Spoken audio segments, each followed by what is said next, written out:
Sana hindi ko na lang siya nakilala. Hi, confession room.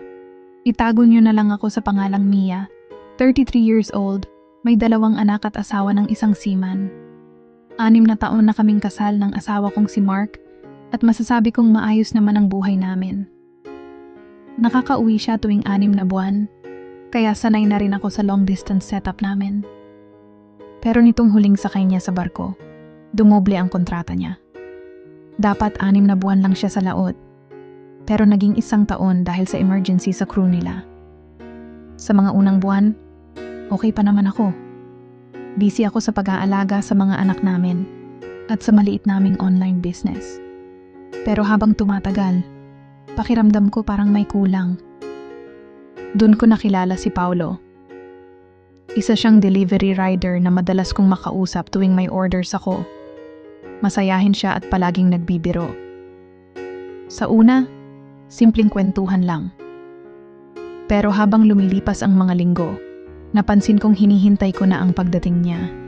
Siya rin, nagiging sweet na, may dala pa minsan na milk tea o pagkain para sa akin. Hindi ko alam kung paano nagsimula, pero isang araw, nagkaroon kami ng pagkakataon na magkasama sa isang event ng mga kaibigan. Nagkayayaan uminom, at doon na nangyari ang hindi dapat. Nagsimula na kaming magtago. Kapag nasa school ang mga bata, dumadaan siya sa bahay. Alam kong mali, pero pakiramdam ko siya lang ang nagbibigay sa akin ng atensyon na matagal ko nang hinahanap. Isang araw, habang kasama ko si Paulo sa bahay, biglang bumalik ng walang abiso si Mark. Halos nanlambot ako sa kaba.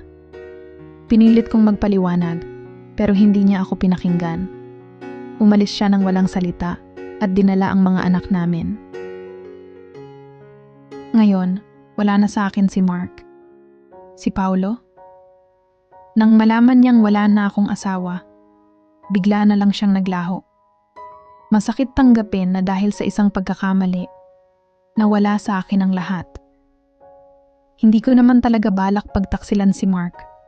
Pero sa paghabol ko ng atensyon at pagmamahal, nasira ko ang pamilya ko. Ang pinakamasakit sa lahat. Ngayon, kahit gaano ko subukang ayusin, mukhang hindi na niya ako mapapatawad. Kaya ngayon, gusto kong humingi ng tulong sa inyo. Sa tingin niyo ba may pag-asa pa ako kay Mark? Paano ko ba maipapakita sa kanya na nagsisisi ako at handa akong ayusin ang lahat? Mahal na mahal ko pa rin siya at hindi ko alam kung paano sisimulan na bumawi sa kanya.